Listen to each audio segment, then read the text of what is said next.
To the Joint Audit and Governance Committee, a meeting of South Oxfordshire District Council and Vale of Whitehorse District Councils. I am Councillor Emily Smith and I'll be chairing this meeting. The meeting is being held in Abbey House at Abingdon. Voting members are here in person as required, but officers and public speakers are available, are able to join remotely via Teams. This meeting is being live streamed and recorded on Council's YouTube channel for public viewing. Evacuation procedure. In the event of an emergency, please evacuate the building by the nearest exit, which is in the corridor immediately to the right of this meeting room, and assemble at point 9. On arriving at the meeting, you should have read the emergency evacuation process and signed the fire register. Please inform Democratic Services if you have not. For those joining remotely, when you are not speaking, please ensure your microphone is muted and camera off. Please can everyone ensure that their mobile phones and other devices are switched to silent during the meeting. As a modern council, both officers and members will be using their electronic devices throughout the meeting though. If councillors wish to speak or participate in the debate, please raise your hand and I will call you in turn. And just to note that there may be 1 or 2 motions or recommendations that we require separate votes on for South and Vale, but I'll let you know when that's necessary. Okay, so next item is apologies for absence. Do we have any, Becky? Yes, thank you, Chair. I've got apologies from Councillor Oliver Border. Okie doke. And obviously Councillor Khan is joining us remotely this evening. Hi, Mocky. My understanding is that Mocky can participate in the discussions, but won't be able to vote any votes. Okay, so the next item is the minutes to adopt and sign a correct record of the Joint Audit and Governance Committee on the 25th of February. So you should have all had the minutes circulated to you. Has anybody got any queries on the minute? Do it that way around. Anybody got any questions or queries? Okay, so is everybody happy for me to sign those at the end of the meeting as a true record? Yeah. Brilliant. Okay, everyone happy? Fantastic. Next item is declarations of interest. Are there any members that have any declarations to mention at this point? Obviously, if anything crops up during the meeting, you can also let me know at that point as well if something comes to mind. Okay, so number 5 is urgent business. You would have had an email earlier with an additional paper, or 2 papers, one for South and one for Vale, which is the external audit plan from Bishop Fleming. So with committee's permission, my suggestion is that we take that item of urgent business under item 9 alongside the statement of accounts, if that's okay with everybody. Seems the best place to discuss that. So we'll come to that at that point. Public participation, I don't think we have any. No registered speakers, Chair.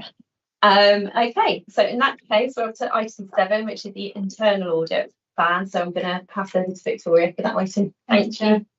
Yep, so item 7 is the internal update report for quarter 4.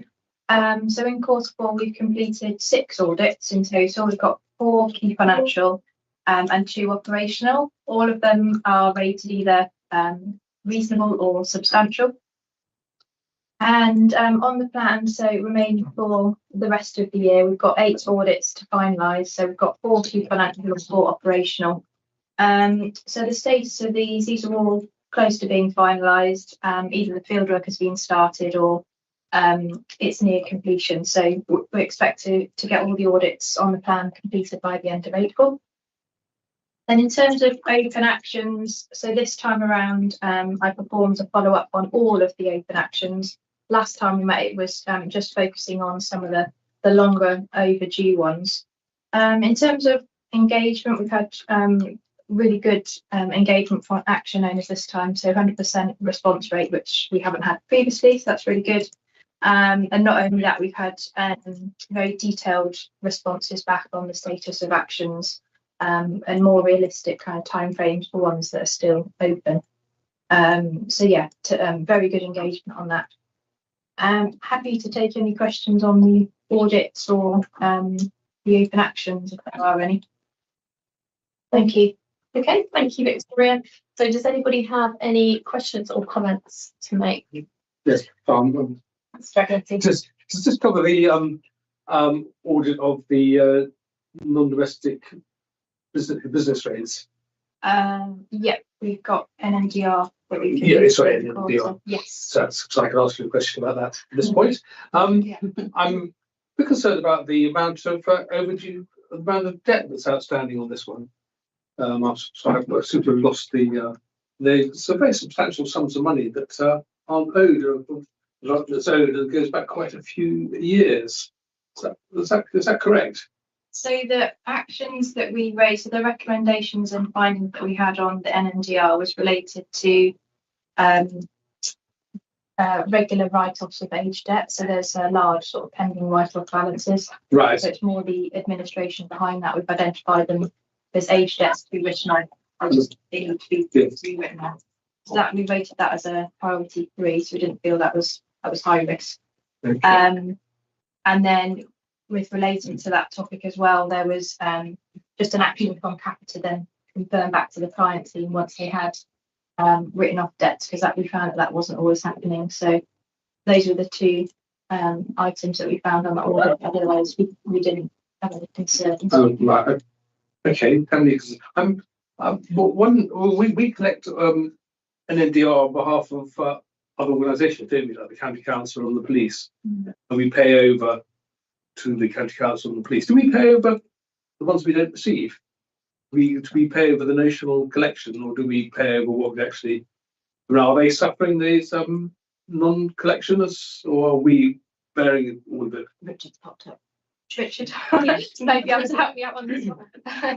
I can answer that one.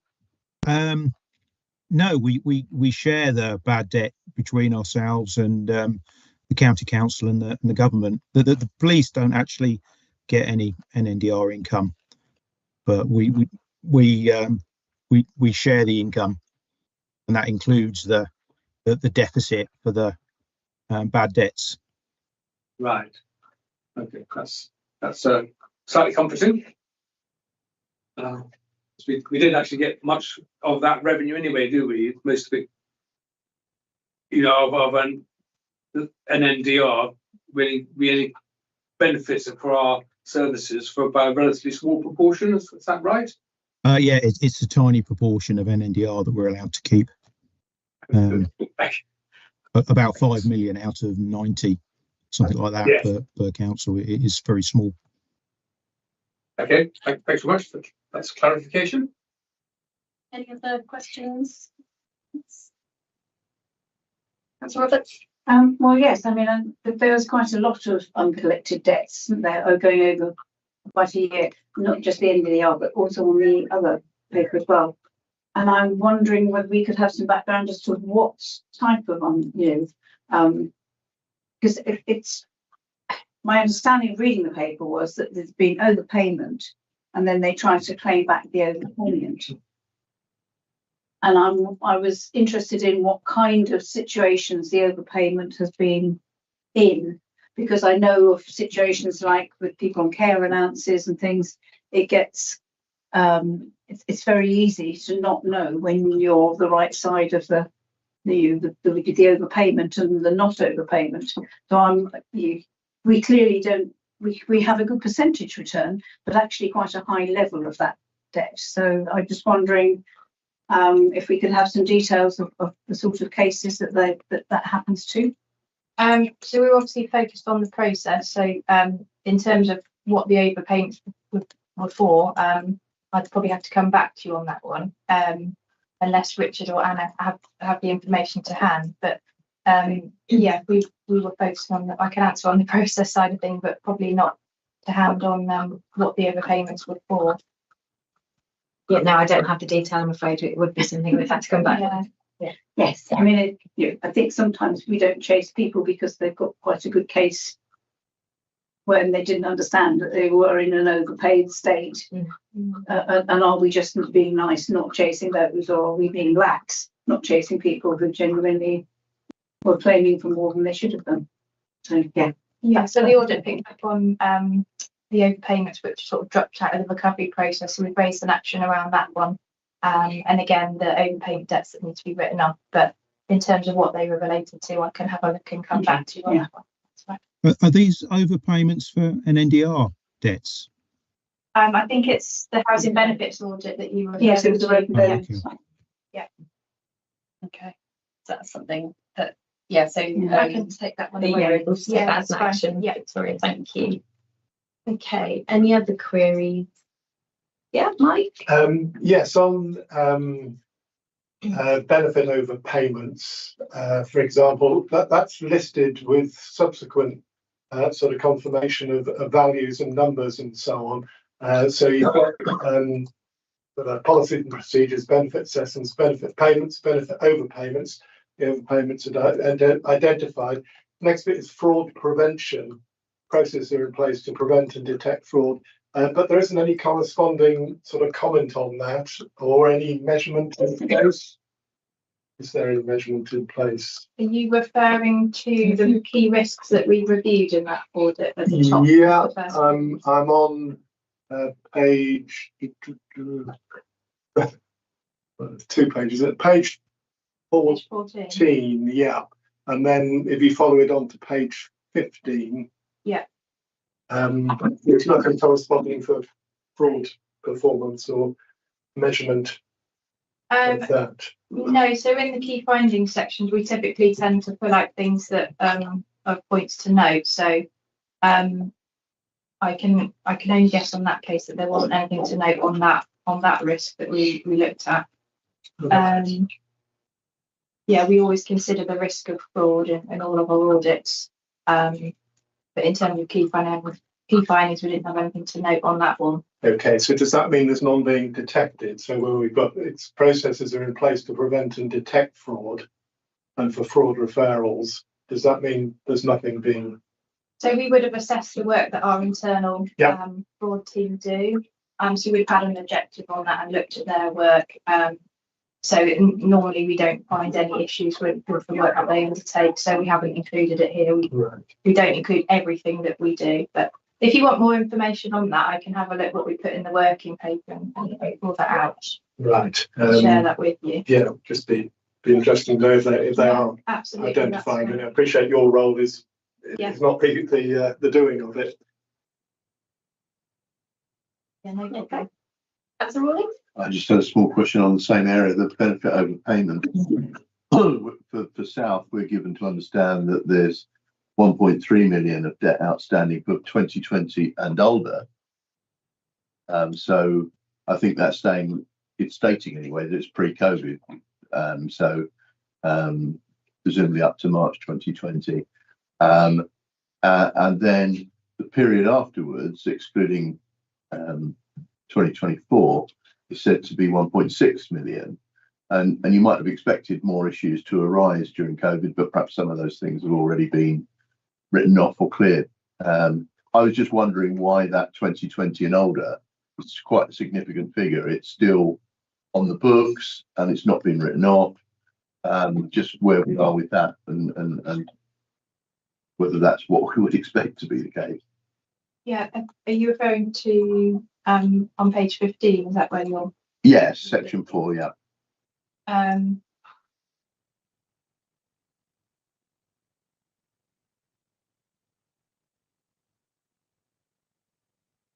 think I'd have to look into that a bit more for you.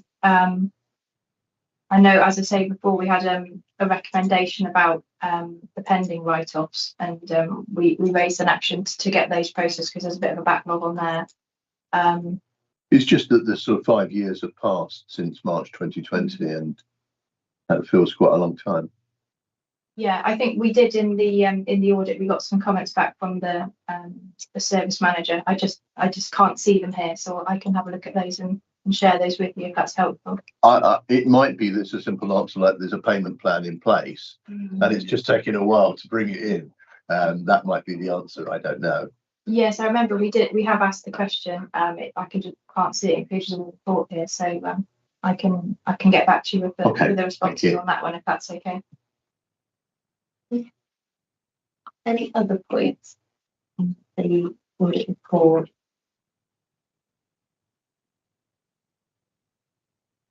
No? Okay. So for this this report, we're just reviewing it. The recommendation is just that we review it as a committee, and yeah, that's it really. So do we need to vote, or do we just? Yes, please, Yeah. we can have a proposal in a second. Yeah, okay. So if I propose that we kind of note this report. Yeah, no, and there seems very little severe bad news in there, so that's good news too. Yeah. Okay, so yeah, Councillor Rollins, are you happy to second that then? Yeah. And is everyone in favour? Mhm. Okay. All right, so everyone's, we can move on to the next one. So the next one is the audit plan. So it's back to Victoria. Okay, thank you. Yeah. So the next item, it's a report on the audit plan for the coming year, 25-26. So the plan itself is detailed in Appendix 4, which is on page 18. Just in terms of how we've allocated our time this year, due to the increasing activity of the projects and activities that we're doing as two councils, we've allocated more time to the operational type of audits this year, and slightly less time on the key financials. So the way we've managed to do that is the 7 key financial topics that we normally look at individually. We've made the decision to combine those together and do a financial scorecard, so more of a high level review of the key items on those audits. And we feel comfortable doing that because over the past 2 to 3 years, each of those areas has had a good assurance rating of either reasonable or above. So we feel comfortable doing that. Payroll's the exception. We're still looking at that in full this year, with the HR system upgrade happening in July. We still want to do a full audit at the end of the year, and we're also going to look at the monthly payroll for July to make sure there's no issues following the upgrade. In terms of how we've arrived at the final plan, we've considered the top corporate risks that we've got on our corporate risk registers. We've also looked at topics that we haven't audited recently, so we've considered which ones we can add from that perspective. We've also gathered feedback from SMT on what their concerns are, if they've got any risky areas, for example. And it's a 12-month plan, but obviously as things do change and move on, it's likely that this will probably sort of evolve throughout the year. So we will be constantly looking at the plan to see if anything needs to drop off and other topics be added. But for the moment, this is our intention for the next 12 months, which we hope kind of responds to what our risks and priorities are at the moment. I'm happy to take any questions on the report or the plan in the appendix. Okay, thank you. And the recommendation is that we approve this plan. So yeah, can we take any questions or queries or comments? So I'm happy with what's proposed for 25-26. I'm conscious that as we move towards the end of 25-26 and into 26-27, the risks associated with local government reorganisation will grow, and especially with regard to internal staff issues and making certain to actually protect services. Could you build something in quite early into next year's into looking at that to ensure we don't expose ourselves to any risk for that? Yes, so we did consider LGR, and the head of finance, we talked about whether we want to add something on the plan this year, but we felt it would just be a line on the plan, and not enough information is sort of known at this stage to kind of do a detailed review. So what we've also got to bear in mind is that when we do eventually kind of hand over or transition, we would like to have audited everything fairly recently. So we're looking at sort of making sure that we cover all the topics over the next couple of years at some point, along with maybe helping teams with getting assurance of the work that they're doing as well. So there's kind of 2 aspects that we need to consider really with LGR. Yeah, which is what the comment was about early next year, because Yes. we'll have a greater degree of certainty of where we're going from November onwards. Yeah, absolutely. So And that's why it's helpful that we used to have a plan that was fixed for the year, but that's not really the case anymore. So if things come up, we can add that to the plan at any time. That's not a problem. Any other queries or comments, Councillor Roberts? Yes, I was wondering how you clearly, when we've had recent ones that have got limited assurance, one tends to put those as a higher level. How do you rate that against ones we haven't done for a very long time? So every possible topic that we could audit, we do try and add an element of objectivity to it. So I'll sit with the head of finance and we'll go down all of the topics, about 150 lines or what have you. And we provide a score on financial risk, fraud risk, legal risk, operational risk. So everything gets a score. And then we kind of assess it in the round. So we can't cover everything every year, but what we can do is look at the ones that are scoring very highly and make sure we're satisfied. Have we covered it last year? No. Are we going to cover it this year or next year? Making sure everything gets covered at some point within, a 3-year period. And then do we have enough time to maybe focus on the ones that are coming up as a lower score? Might not score quite high on our radar, but we haven't looked at in a while. So, that's important for that reason as well. So it's a bit of a bigger picture. We go through the list and we check and challenge it together, myself and the head of finance. Okay.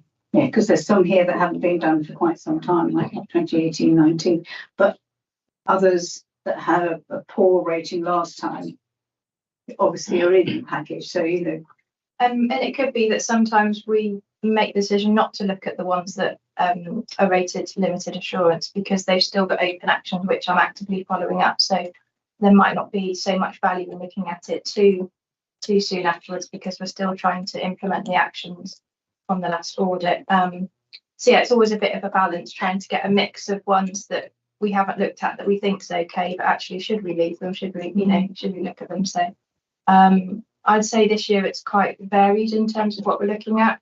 And the reduction in the finance time has really helped free up time on other things. So that's really positive. So hopefully we can do that with payroll next year, that we get a good assurance rating from payroll. This year we can maybe move that out 18 months or so. That gives us a bit more time to focus on all the operational topics. There just seems to be more and more coming our way to look at. So we need to kind of be a bit smart with how we spend our time. Thank you. Any other comment or question? No. Okay, so in that case, we need to take a vote on whether we have to approve the plan. So I'm going to propose that we do approve the audit plan for 25-26. Can I have a seconder, Councillor Morley? I was just going to make a small comment, if I may. Yeah. The corporate audit stuff is considered confidential, but there's obviously appendices here that cover risk banking. Yeah. Is this also confidential? It's not in the confidential. No. Oh. Okay. But yes, I'll second. Thank you. Okay, so if I could take a vote on that, then I'm happy to approve the audit plan. But yeah, brilliant. Thank you, everybody. Thank you very much. Right. Okay. Thanks, Victoria. Thank you. So the next item is the statement of accounts, and we're also going to look at the urgent business as well, and sort of alongside this, the external audit plan. So I think that Neil Hollis from Bishop Fleming is on the line. Hi, Chair. Yes, I think it'll be Richard first with the statement of accounts work, and then I'll come in after that. Is that right, Richard? Brilliant. Yeah, that's absolutely fine. I was just going to explain why we've got some urgent business tonight. Okay. Neil actually submitted these papers about 2.5-3 weeks ago. Simon was off sick at the time, and I wanted to discuss them with him before they got forwarded onto the committee. I was on leave last week, and I didn't have time to. Simon wasn't around the week before to discuss them, so the papers didn't get forwarded onto the committee for this meeting until this afternoon. So apologies for that. But we always have these reports at the same time as the statement of accounts update. So it's probably better, Neil, if you go through your audit plans, and then I'll just talk about where we are with the statement of accounts afterwards. That's okay. That's fine, mate. Thank you. Yeah, so I appreciate, as Rich mentioned, you haven't had a lot of time to go over these audit plans. However, for the most part, they are very similar to the previous years. So I'm not going to go into too much detail, but we'll point out some of the areas that are different, and I'm happy to go through any bits in more detail that you would like me to cover. Also, because the South and Vale plans are very similar, I'll go through them as one and just highlight where there are some differences. So section 1 of the plan gives some general information, including the materiality, which based on the 23-24 financial statements is approximately 1.8 million at South and 1.5 million at Vale. This section also includes detail on the risks that we have identified. These are standard risks that we will include in the vast majority of our local government clients, these being management override, evaluation of property, plant, equipment, and investment properties, and also the evaluation of the pension fund net liability. One new item on the plan for 24-25 is the inclusion of the implementation of IFRS 16 as an other risk. We detail that in here that as per our discussions with the finance team, we don't believe that this is a significant risk because it's not expected to be a big impact on the financial statements. However, we have included it in our plan due to the fact that it is the first year of its implementation. As noted, we have also included some extra detail in Appendix 2 in relation to IFRS 16. We have also added some detail around rebuilding assurance. As you're probably aware, the audit was disclaimed in 22-23, which meant that we were unable to place assurance on the opening balances in our 23-24 audit, and due to a tight turnaround between 22-23 and the sign-off date of the 28th of February for 23-24, we were unable to complete work on a number of areas, a few of which are listed in the plan. This is also detailed in our audit completion report, which we presented to committee in February. Moving on to section 3 of the plan, this gives a proposed timetable for this year. Although as detailed within Appendix 3, the backstop date is still the end of February for 24-25. Our aim is to complete the work and report back to the committee within this calendar year, as we hope this will get us back towards a more normal timetable. In section 4, we've detailed the audit fee, which is different for each authority and which is set by PSAA. As alluded to previously, we do also have a few appendices, including some detail around IFRS 16 and also sector updates around LGR and the backstop dates as well. That's all I was going to say, other than just to point out, I don't think it's mentioned within the audit plan, but the you may remember from our audit completion report, we haven't actually issued the completion certificate for the 23-24 audit. That's still the case because we are still waiting for the NAO regards to the to get back to us and see if they need any additional work doing on the whole of government accounts exercise. So that's all. NAO being National Audit Office. Sorry, apologies. Yeah, the National Audit Office. Yeah, sorry. That's We love acronyms in audit. So that's all I was going to go through that. As mentioned, I'm happy to take any questions or go into any further detail on anything that anyone would like. Thanks very much, Neil. Councillor Rawlins, I think, has got a quick question on the audit. The area here I felt a bit disappointed about was on page 9 and rebuilding assurance. Clearly, for the opening balance, there will have been lead schedules, there will have been detailing of what was in those balances. We will have seen in any audit year what the transactions are, and we will also have seen at the end of that year a statement of the balances and lead schedules showing what they're made up of. And in that context, I would have hoped to have seen a bit more here about how we would actually be able to build that reassurance. It sort of glibly said, we'll chat about these to the head of finance, which I understand, but I'm thinking that as time goes by, I understand the opening position, but I believe we should be able to get to a point where we do have pretty good reassurance, and we have to have a basis to go forward with. That's even more important in the context of LGR, and at some point we'll come to a set of balances that are potentially going to have to be merged or transferred. So we do need to be on top of this. I see Richard's got his hand up. Did you want to come in, Richard? And yeah, I'm sure Neil wants to as well. I was just going to. Do you want to answer first, Neil, and I might be able to add something? Yeah, certainly. I'm happy to answer first. Now, it's a really good point, certainly, and there's different levels of how we build back assurance. Some bits are more easy to do than others. Like the main bit of the top half of the balance sheet, so the debtors and creditors, we should be able to build back the assurance by testing the year-end balances this year. So that will give us the assurance for the closing balances for 24-25. So then for 25-26, we will have assurance over the opening balances, and that'll be back into a more normal cycle for that.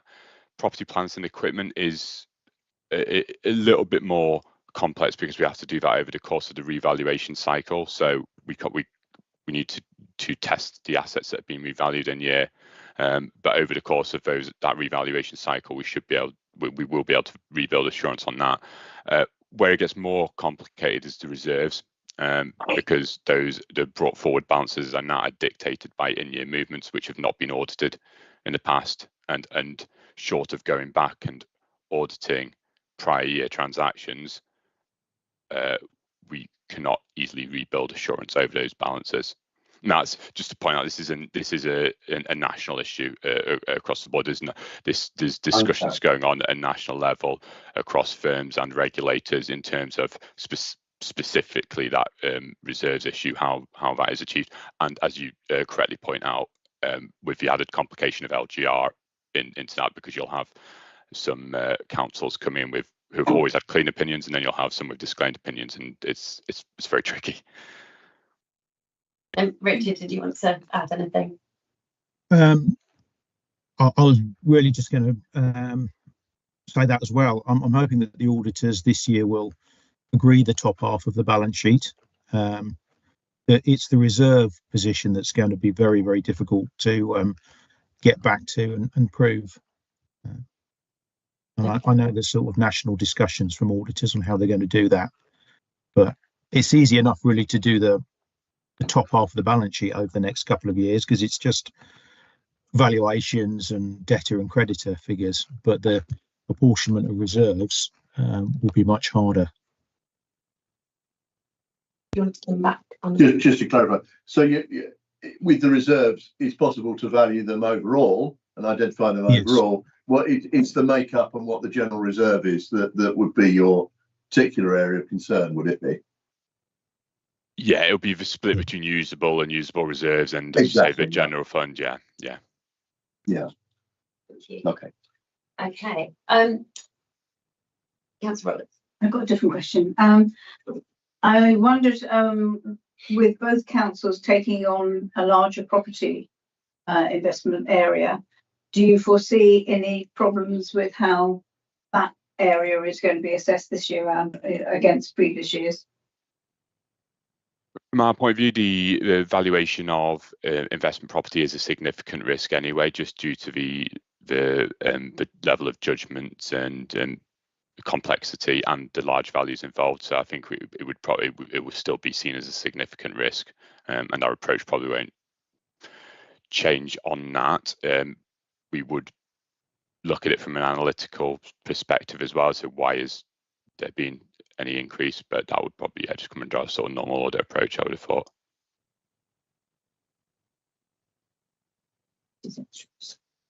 Councillor Skip. I just had a couple of questions about communication, really. On page 37, you'd say regular liaison meetings with management and the chairs of the Audit and Governance Committee. I just wondered whether those meetings would be minuted, and if so, whether we'd have sight of the minutes. We wouldn't tend to take minutes of those. They certainly during the course of the final audit, those can be quite informal. We'll have daily catch up sometimes, certainly with the audit team, and they wouldn't necessarily be appropriate to minute those. Okay. Are they? I guess I just have a question about how necessary they are, if they're not important enough to be minuted, but I won't press that.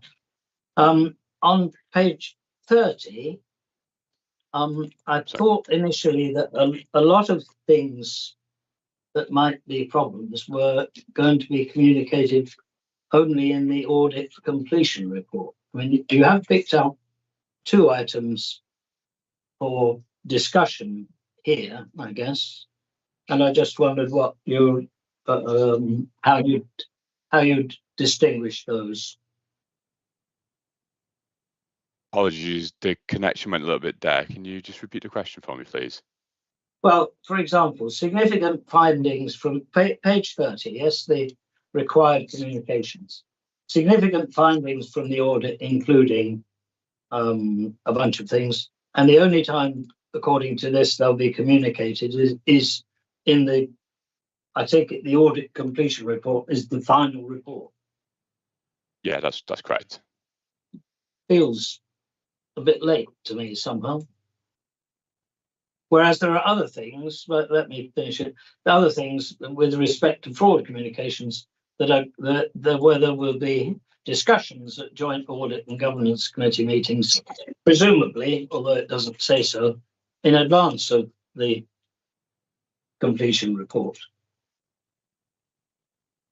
I mean, I would say if we did come across anything significant we thought would be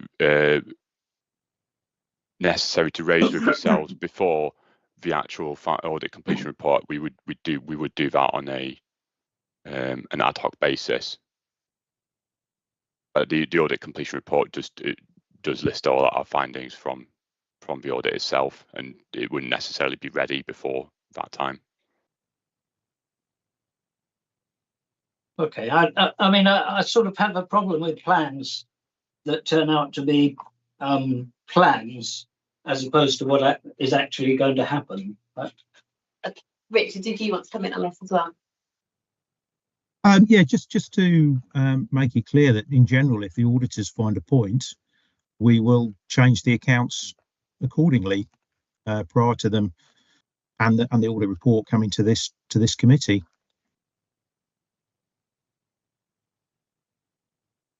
That's Rawlings. I would just say on those 2 points, I would just say the discussions refer to fraud or breach of laws. So they're pretty nuclear issues. And if they're going to come up, there will be a discussion for sure.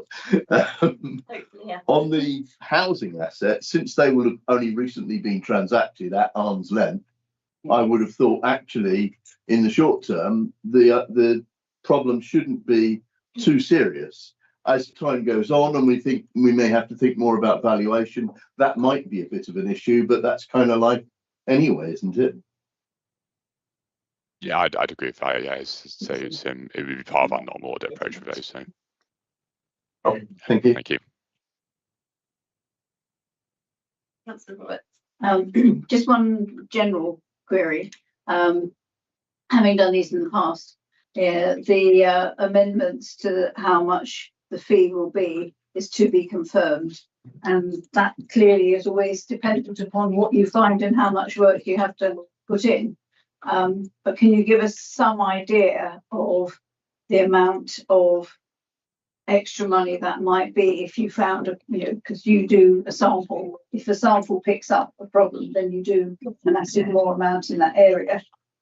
Are the fees in line with that 154,000, or are they likely to be significantly more? It does vary quite a bit dependent on the nature of the issue and the level of work involved. We can go back to our audit completion reports, which we presented in February, would detail the additional fees that we raised for 23-24. I would also note that any additional fees are subject to process that goes through PSAA. So it's not just that we come up with the fee; it goes in via discussion with PSAA then. Okay. Right. Any other queries on the audit plan? Yes, just quickly, it's good to see a timetable in there. Level of confidence on it. It's always best laid plans. Everyone at our end, as much as I'm sure Richard and the finance team want to get back to that normal audit window, which is not even as late as this. We want to be getting them done before then. So we don't want to be going to the end of February like we did in 23-24. Obviously, that was largely out of our control because the prior year audit wasn't signed off until the middle of December. As it stands, this is what we're intended to do, which is why we've put those dates in the audit plan. So I'm hopeful that that's what we'll get to. Okay, thank you. Okay. Right. So with this, well, we need to consider the report. So are we happy to note this external audit plan? I suppose we need separate votes on this one, don't we, for the two separate councils, or Given the two Yeah. reports, yeah. okay? So if I do the South, that's right. If I do the Vale first, remember which council I'm from. So yeah, so from the Vale of Whitehorse perspective, I would like to basically to note this audit plan. Yeah, Councillor Roberts happy to second. Is everyone from Vale happy to note the plan?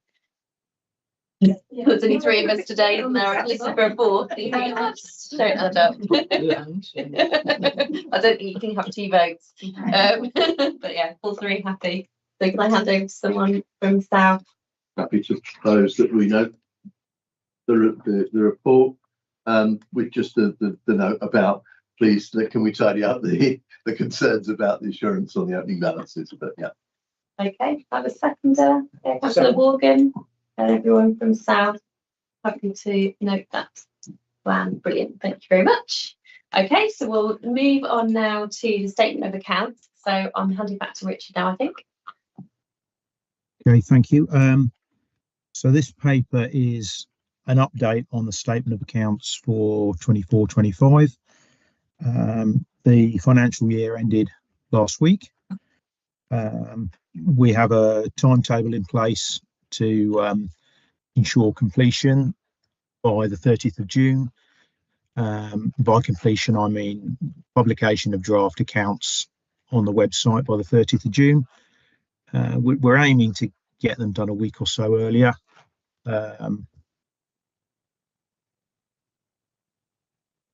I think the report covers everything that we're doing in terms of trying to hit that deadline. We're dependent on one or two third parties, all of which we've got in hand to deliver reports. There are also two appendices on the accounting policies. There's a significant change this year, which is the introduction of IFRS 16, which is the way that we account for leases. We have to bring them onto the balance sheet now to show the assets as if we own them and to show the future lease payments as liabilities. We're quite lucky in our two councils that there's very little that we lease. So this new standard isn't going to have the same effect that it will have on a number of other councils. We think the only things we really lease at the moment are some grounds maintenance vehicles, and we've also taken on some MOD properties which are on lease agreements, so we've got to account for those correctly, and we're well on the way to doing that actually. So yeah, and any questions really on the report? Okay, thanks very much, Richard. Has anyone got any questions or comments for Richard? Councillor Wooley. Two quick questions. On the work programme, I couldn't see when those accounts were actually going to come to us. And I presume that once they're published, Richard, they would come to us. I know they're not final at that stage, but I presume they would be fed into the committee. And the other small comment, just looking through the appendix notes, is that there was a term MERS used, which I'm sure everybody knows automatically, but I took a moment to realise it was the movement in reserve statement, and it was fairly obvious by the context.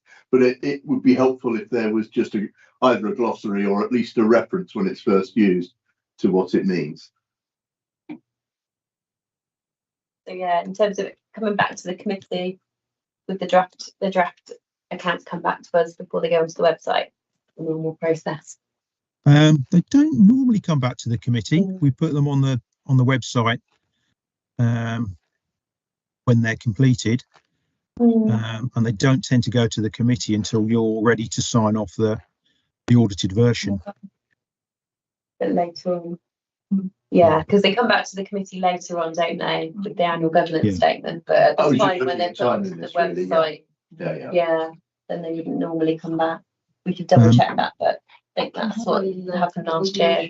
I just thought it was better to have a timely report and then say afterwards, okay, there was some small changes because of audit or whatever that came out afterwards. But yeah. Okay, we'll look at that. Okay, thank you. Councillor Roberts? Yes, mine was going back to the the leases. That I thought we also have leased community assets, and I would have thought that they would be covered by that. But well, that's my question: are they covered by that? Ones we lease out or ones that we lease in? The community assets that we own but are leased out to residents associations and a whole bunch of different people who run them. It's probably different for every single building. Yeah, Richard. So are they under that? That they are covered by that, but there's very little change. If anything, hoping Neil's still listening to this, but for assets which are leased out, there's not really a lot of effect. It's really for the assets that we've got that we're leasing in. But you're quite right. We do lease out an awful lot of assets. So will they be in the statement? Will they be in the plan? So will they be reflected in the statement? Will we be able to see them, or will they just be? Well, there's no reason for you to see them. I mean, if there's accounting adjustments relating to them, we'll obviously make those adjustments. But I'm not aware that we've got to make significant adjustments for. I think it's just disclosure. Neil flashed up for a moment there, but yeah, sorry, but obviously without going into the detail on it, without knowing the detail of those ones, that sounds right to me. Yeah, okay. Okay, just changed. Any other queries on statement of accounts? Don't see any. So what we need to do on this report is to note progress on completing the statement and to approve revised statement of account policies as shown in Appendix 1 and Appendix 2. So again, these are separate sets of accounts and policies for staff and bail. So we'll do this separately. So if I start with bail, I will propose that we accept the 2 recommendations to note the progress and approve the revised statements for the bail. Can I have a seconder, please? Councillor Skinner. And is everyone in favour of the bail? Unanimous? Yeah. Unanimous, yeah. Happy to propose that we accept the report on the progress and the proposed financial policies. Okay, have a second. Councillor Morgan. Everybody in favour from South? Yeah, unanimous as well. Thank you very much. That's great. And Councillor Khan is nodding. Those supporting as well, even though not formally voting. So that's good. Okay. So yeah, and I just wanted to thank Neil and Richard for joining us online this evening and bringing us these reports and taking all our questions. So thanks very much. Okay. So the next item then. We're on to work programme. So Becky, did you have anything in particular to flag up to us?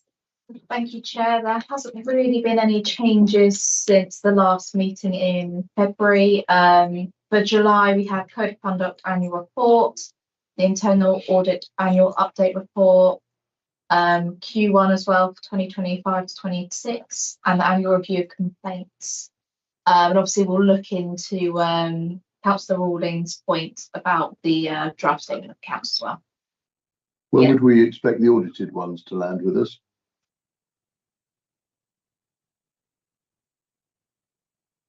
The draft. So the draft is June. Yeah. And then afterwards, The when the delivery expectation is for the audited version.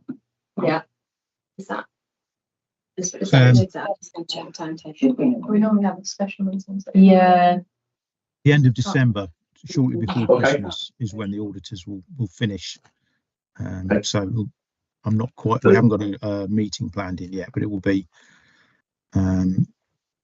this calendar year is what Neil's promised me. So September last year.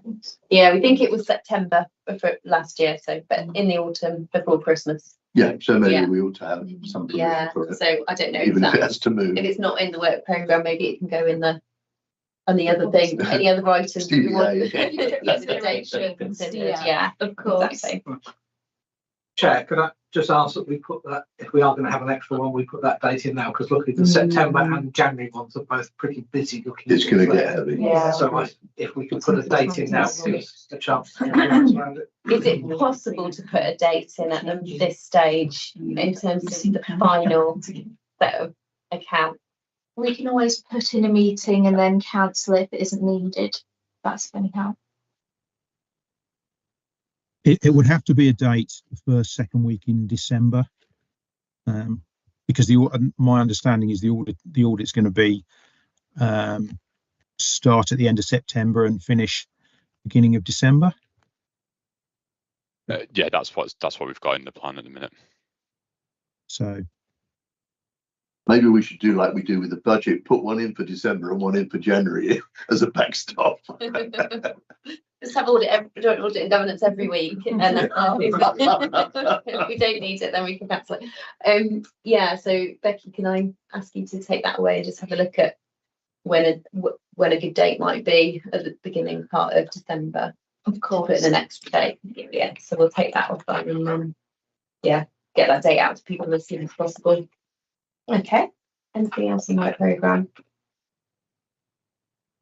Okay, in that case, that's the end of the public part of the meeting, and now we're moving on to point 11, which is exclusion of the public. So to consider whether to exclude members of the press and public from the meeting for the following item of business under section 12A of the Local Government Act 1972 as amended on the grounds that it is likely that there will be disclosure of exempt information as defined in paragraph 3 of schedule 12A, and that the public interest in maintaining the exemption outweighs the public interest in disclosing the information. So is everybody happy that we move into confidential session now? Okay.